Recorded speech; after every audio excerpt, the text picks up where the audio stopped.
Right, welcome home. Thank you. It's good to have you home. It's lovely to be here. Just looking at that roaring fire in the background. Makes difference coming back to a cool country rather than a very hot country. Yeah. That's for sure. Just want to know really how you feel about being back home, really. It's nice. It's more stressful than being in operations, to be fair. You have an expectation of what it's going to be like when you get home. It's built up all the time whilst you're away. It keeps growing whilst you're away. And no matter how relaxed you feel about coming home, the air transport system always manages to wind you up a little bit. I had a fairly easy trip home. Quite a nice bit of decompression. Time on the beach. A couple of quiet beers. Fell asleep early. Flights were all on time. Transport was a bit late at this end. MT is about an hour and a half late, so that wound me up a little bit. And by the time I got home, picked up the grenade from school, and come down to your house, it was it was a bit more. I was still quite chilled, but just a bit more kind of wound up. And I think you don't realise the effect that being away has on you, how removed from reality you become. You're in your own little very real world, but it's not the reality that you've been living in and that the kids have been living in for the last number of weeks. So there's going to be a period of adjustment, quite clearly, when you get back, that you don't really think about when you're away. You don't think how long it's going to take to adjust. You kind of think, well, I've thought about it, I'll come home, we'll sort of settle back into whatever routine we're in before I left, and it'll be easy. But it's not. It takes time. It takes time for you guys as well. So. Yeah, I mean, I definitely found that we'd had a really chilled out summer, and that we were in a very different place to where you were when you came home. And as much as you thought you were really chilled out, it was really difficult to explain that we were in a different chilled out place. I definitely noticed the sort of tension and anger in you that you didn't feel was within you. But obviously I think when you're in theatre, if something goes wrong and you shout at somebody, that's kind of normal behaviour. I was quite chilled out, to be honest. I didn't shout at anyone really at any point. I felt more chilled out this time than I ever have been before. I almost felt quite serene. But you're right, there's still tensions build, there's still anger builds, and if I've not been expressing it when I'm away, then you're going to have to vent it a little bit, aren't you? Perhaps I was venting it when I got back. I didn't feel that angry, but you're right. You've been in a calm, placid, non-confrontational, non-hostile place, and I've been in a very hostile, confrontational, not so calm place. So there's bound to be tension. There's bound to be a difference. Well, we didn't really have to achieve anything other than existing, and I think that's different as well, because the impetus is to just kind of, for us, is to just get through the day. And my impetus too. Yeah. In a different pressure zone, really. No, I know. Yeah. Not saying we didn't have anger. We had sort of shouting if you're trying to get the grenade out the door, but it was never serious, really. It was more sort of cabaret shouting, like put your shoes on or get your stuff together or just hurry up type shouting, rather frustration.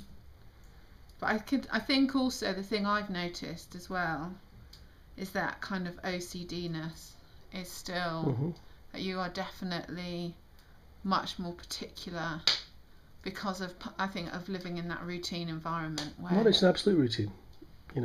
Every day is almost identical. The timing's very similar. It doesn't change all that much, and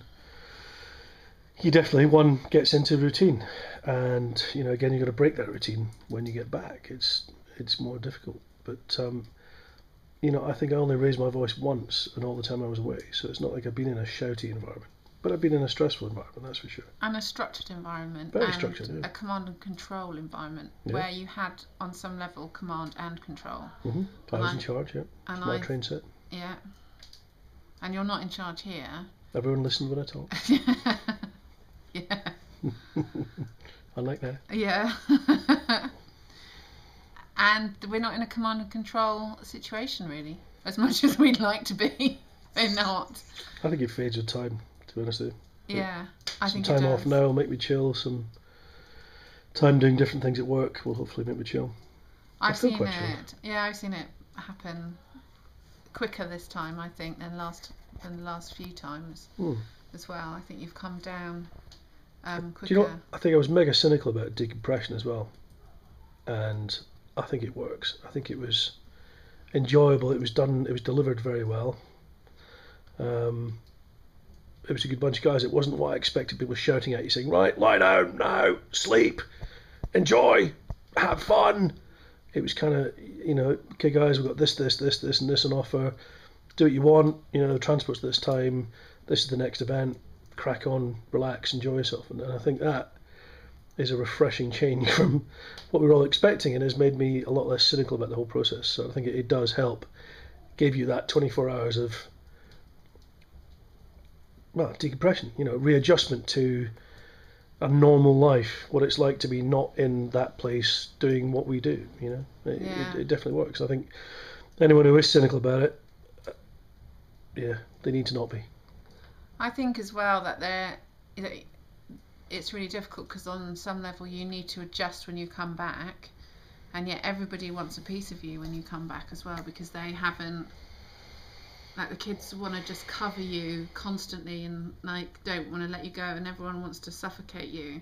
And I think when you've lived in an environment where you spend all that time on your own, even though you're not completely on your own, or you were with that dude all the time, or you're with your crew all the time, or however you are in theatre, ultimately you're not used to the kind of the freneticness of home, and the irrational demands of home as well.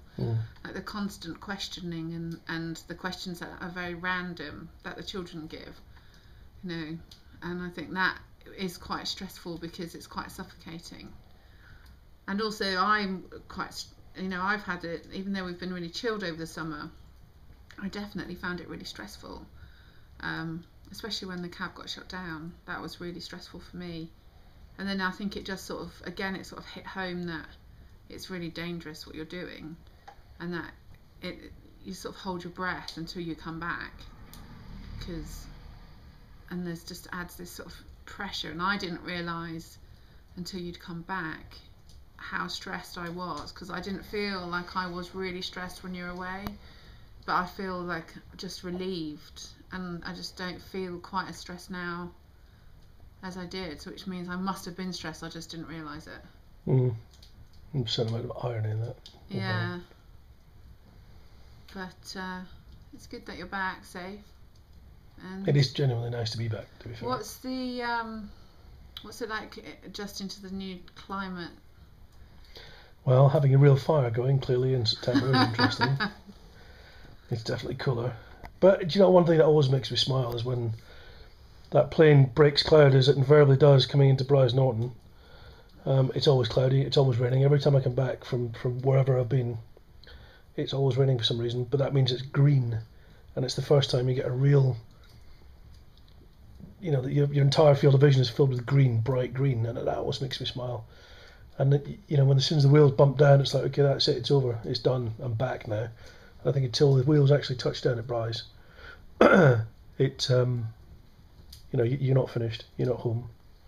So. No, you're not home till you walk through the door. For us, anyway. Yeah. Definitely, because invariably, even just getting out of Bryce has its challenges sometimes, So. Especially when MT are late. Yeah. But they got a lot of people to move. I'm not having a pop. At the end of the day, it was many days to get home, so a couple of extra hours is not the end of the world. But it kind of is, though, isn't it? Because it's almost. I always find that when you're travelling, you can cope with a long journey to your destination, but you always just want to be home. Like the minute you mentally decide that you're going home, it's like if you could teleport back to.